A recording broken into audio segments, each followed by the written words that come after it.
ازيكم يا بنات عاملين ايه؟ يا رب تكونوا بخير. معاكم شيماء من مطبخ زمزم وبلال. ان شاء الله النهارده كده هنعمل ايه فيديو كده فيه نشاط، وان شاء الله تستفيدوا منه وتشجعوا منه باذن الله. نقول بسم الله والصلاه والسلام على سيدنا محمد وعلى اله وصحبه اجمعين. لو انت اول مره تشوفي القناه بتاعتي يا ريت بقى تحطي لي لايك لو الفيديو عجبك، وتشتركي عندي في القناه ان شاء الله باذن الله، مش هتندمي يعني.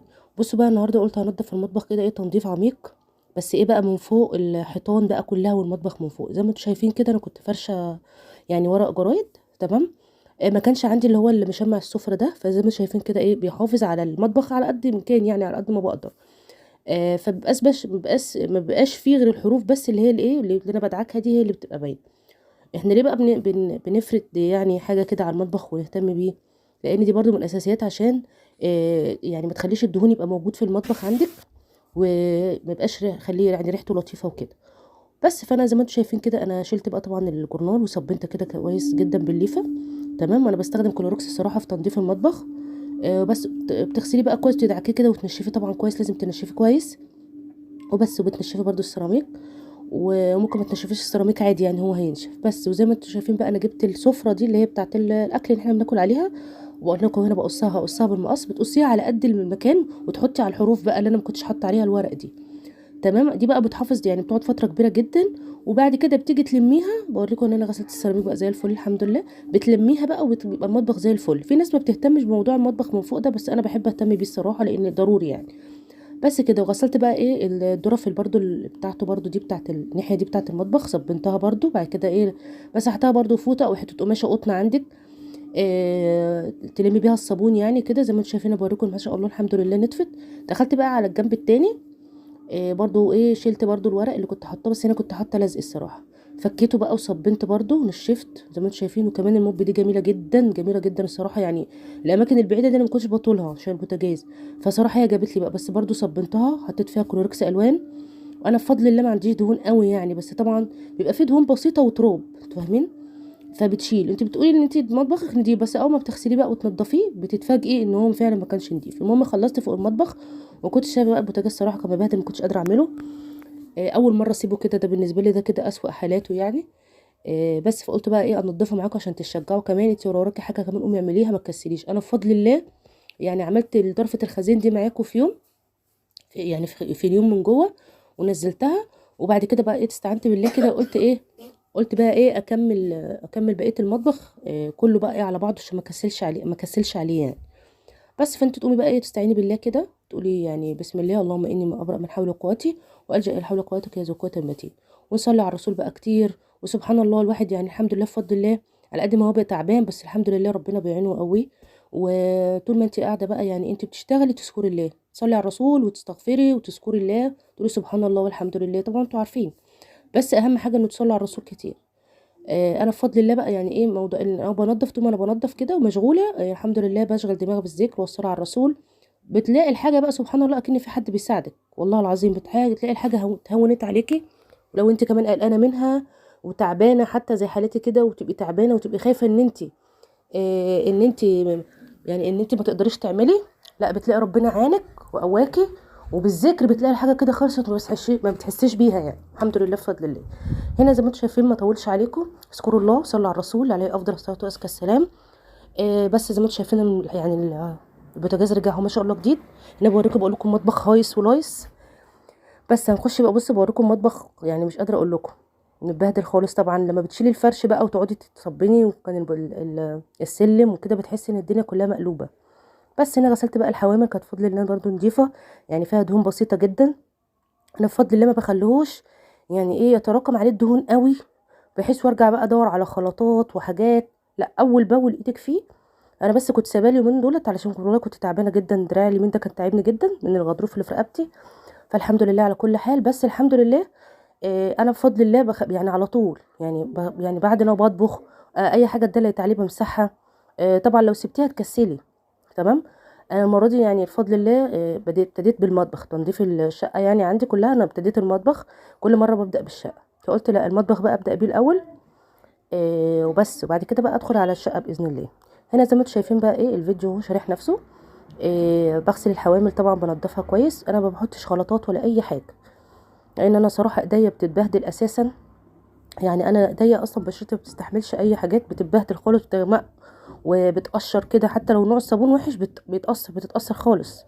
الاول الصراحه كنت بستخدم فيبا، فاليومين دول جايبه نوع صابون كده برضو كنت عايزه اوريهولكوا، بس يعني ما اعرفش هو حلو انا بستخدمه، بس انا اللي قلت لكم بشرتي ما بتستحملش اي نوع تاني. فيبا صراحه بيبقى حلو وما بيبهدليش ايديا، بس هو طبعا غالي عن الاول، فانا جبت بقى نوع تاني يعني. بس زي ما انتم شايفين بقى ايه يعني العيون عندي برضو فيها حاجات بسيطه، انا وريتها لكم كده بس طبعا مش ظاهره لكم، بس هي فيها يعني مثلا لبن فور بتاع حاجات بسيطه كده، بس بفضل الله ما فيهاش دهون. وزي ما قلت لكم ما تحطيش خلطات على العيون ديت، وتحطي بقى كربونات وتحطي هتسود منك، والكركديه والحاجات دي بيخلي الالومنيا دي تطوس وما بتنضفش ولونها بيتغير. ما تحطيش عليها كلور خالص، هو سائل المواعين وشويه خل بس، مش اكتر من كده. كده كنت خلصت البوتاجاز، وهنا بقى غسلت اسمه ايه الشباك. كان صراحه عايزه اتغسل غسله حلوه، بس كان عندي باور رشيت على السلك الاول عشان في عندي حته كده مش عارفه، مش السلك عايز يتغير ادم يعني. المهم غسلته، وهنا بقى حطيت في دي كده ايه كلوركس الوان، ما رضيتش اطلع على السلم تاني صراحه. بس غسلتها بقى ايه 30 مره ده بقى عشان ما رضيتش تطلع الكلوركس يطلع منها، فبقيت اشطف وارجع امسح السيراميك، اشطفها وامسح السيراميك. بصوا هنا رغيت وصبنتها كويس جدا فوق. هنا بفضل الله ما عنديش دهون، يعني الجزء اللي فوق ده كله ما فيهوش دهون، هو بيبقى ايه تراب كده، في تراب بسيط يعني، انتوا عارفين من تراب كده يعني. بس فغسلتها بقى زي ما انتم شايفين كده، خليتها زي الفل نطفت، وبرده الشباك نشفته وشطفته. وبروك هنا المطبخ برده غسلته تمام كده. ايه خلصت الجزء اللي فوق كله. بقول لكم بقى انا بندب كده بقول لكم نسيت احط المشمع فوق، رجعت تاني طلعت فوق وقسمت المشمع الحته دي ما بقتش، حطيت عليها تاني وغطيتها بقى كويس، لان الناحيه دي اللي جنب البوتاجاز فبصراحه بتبقى مبهدله خالص. انت هنا بتحافظي على البوتاجاز وبتحسي ان مطبخك كله بقى ما شاء الله كده نضيف، من جوه ومن بره ومن تحت ومن فوق ومن كله، المطبخ كله بيبقى نضيف. انا بحب يعني صراحه انضف فوق يعني ده اساسي عندي كل فتره الصراحه. هنا بقى اوريكم مكان البوتاجاز. انا استخدمت هنا فلاش صراحه رخيص وعلى قد الايد وبينضف، ولا بجيبش بقى حاجات غاليه الصراحه. الفلاش ده ممتاز، بس مشكلته ان هو ما بيرغيش، لو انت حطيتي مع اي صابون خلاص ما بيخليكيش، ما بيرغيش ابدا. صبنت بقى هنا كده جنب البوتاجاز ده كله. كنت بوريكم بقى هنا صح البوتاجاز خلاص ما شاء الله اللهم بارك. خلصته ما شاء الله، رجعته جديد. زي ما انتم شايفين كده اهو ما شاء الله، بالخل والفيبا يا بنات، ما بحطش كلوروكس، الخل والفيبا وممكن لو اللهلوبه، اكتر من كده انا ما بحطش على البوتاجاز عشان ما يتبهدلش ويبوظ. بس كنت بوريكم بقى هنا انا حطيت فلاش على الحروف دي اللي هي تحت البوتاجاز، مش شايفين ما فيش دهون قوي بفضل الله. فجيت ادعك بقى وحطيت كلوروكس الوان، ما فيش رغوه خالص نهائي. قلت مش مشكله المهم نضيف. هنا بقى ورا البوتاجاز بوريكم مساحته برده هو نضفته زي الفل، مفيهوش اي حاجه. انت كمان لو وراكي حاجه قومي تشجعي وتنشطي، هيفرق معاكي في النفسيه جدا. بتبقي مرتاحه لما تلاقي بيتك نضيف وما وراكيش اي حاجه، مفيش حاجات متكومه عليكي. البيت عندك نضيف الحمد لله بفضل الله. وكمان يا جماعه يعني الحركه بركه، ما تستخسروش صحتكم. يعني الحركه بركه فعلا، لما تتحركي كده وتتنشطي وتخلصي اللي وراكي هترتاحي اكتر.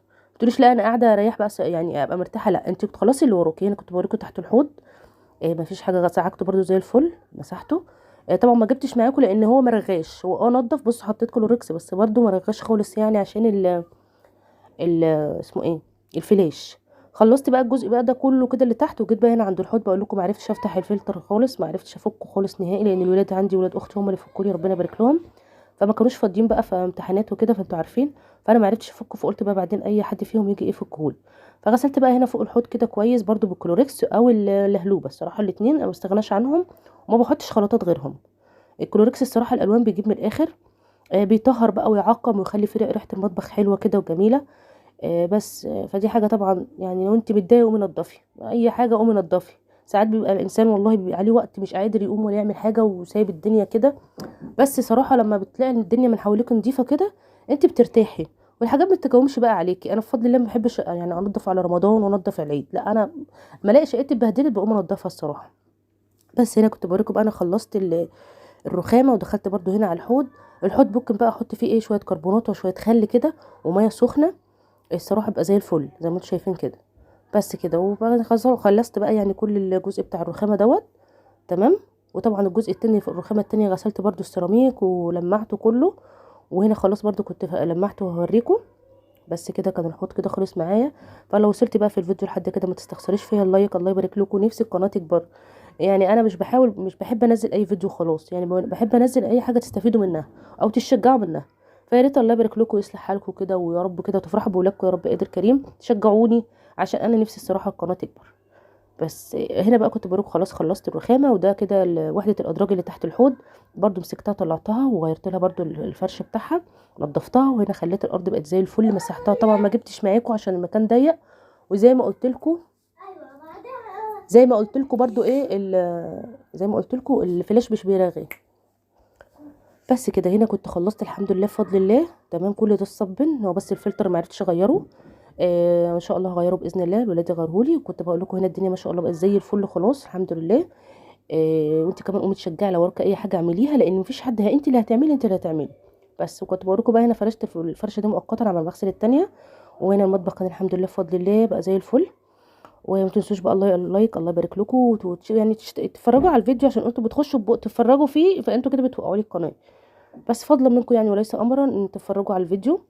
الله يبارك لكم بس، وشكرا جدا ليكم، وانا بدعي لكم والله العظيم ربنا يكرمكم ويديكم الصحه والعافيه يا رب، يكفيكم شر الامراض، ويخلي لكم ولادكم تفرحوا بيها ان شاء الله باذن الله، كل اللي بيتابعني وكل اللي بيتفرجوا عليا. والسلام عليكم ورحمه الله وبركاته.